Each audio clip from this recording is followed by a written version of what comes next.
It all started around 2009. I was offered a job at my local mortuary as an assistant to the head mortician. I had always had a fascination with death and felt this line of work might shine some light on what happens after we die.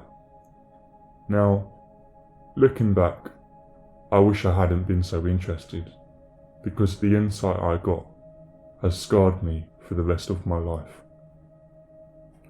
My first day started pretty well. I was greeted by a short, red-faced man in a white lab coat. He took me on a tour of the rest of the building. The mortuary was on the basement floor of an old Victorian schoolhouse. The upper floors were now used as a funeral home, where people could visit their loved ones before burial or cremation. The whole place had an eerie atmosphere, but once we started to descend the long staircase to the basement, the fear inside me began to rise. I held back any emotion, as I didn't want him thinking I couldn't handle the job. As we entered the mortuary, a strong smell swept into my nostrils, a sweet, sickly smell. My discomfort must have been obvious on my face, as he leant over and said, "You'll get used to that. It's the embalming fluid. The smell tends to stick around." I didn't think I could ever get used to it, but I just nodded in agreement. We walked over to the far wall.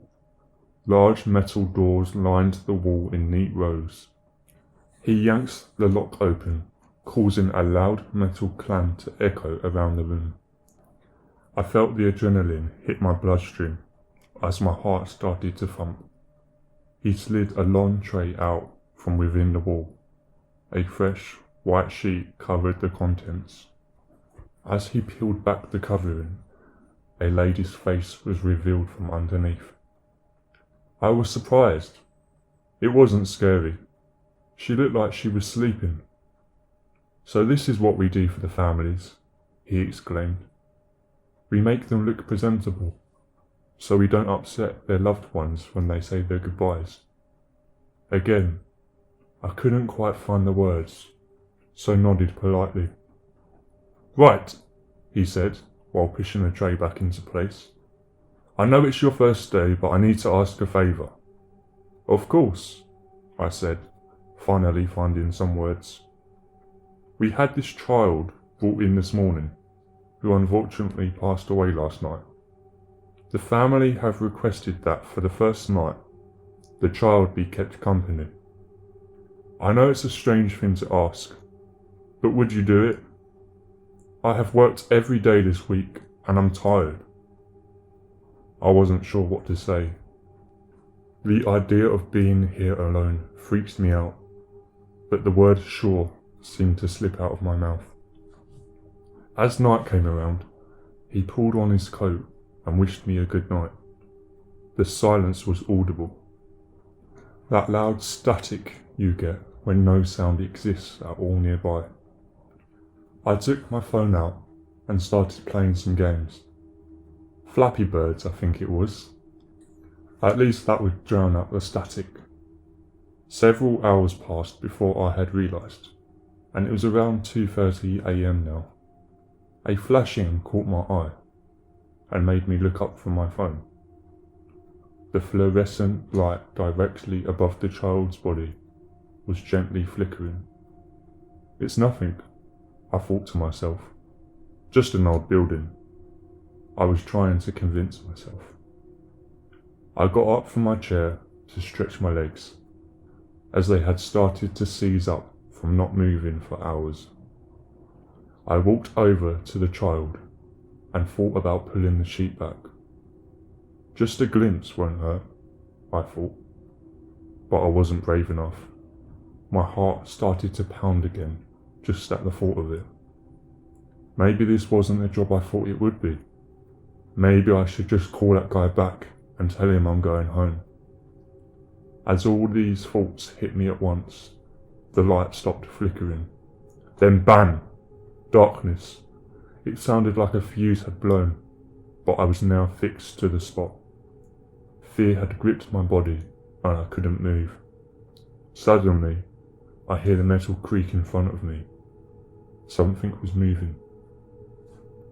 I reached out, hoping I could find something to hold on to. As my hand came down, I felt the flat, cold metal of the tabletop. The child was no longer on the autopsy table. I crouched where I was as I started to feel dizzy and disorientated. Then, from the other side of the room, I heard, Daddy? I felt the blood drain on my face. I can still hear it now thinking back. A little girl's voice, maybe 5 or 6. My knees were weak and unsteady, so I fell onto the floor. Even though it was pitch black, I slammed my eyes shut so I couldn't see anything. A small, freezing cold hand brushed against my cheek. Is that you? Her voice was cracked and hoarse. I screamed out, hoping someone would hear me. Then nothing. I must have lost consciousness. When I came to, I was still on the ground. The lights were on and everything looked normal. I sat up and checked my phone. 6:50 a.m. The child was still under the sheet on the table. I still don't know if what happened was real, or if it was some kind of panic attack. When the family came to visit the body that day, I overheard them speaking. Apparently, the little girl's father is in the military and was stationed in Afghanistan. When she was about to take her last breath, her last words were, I want my daddy.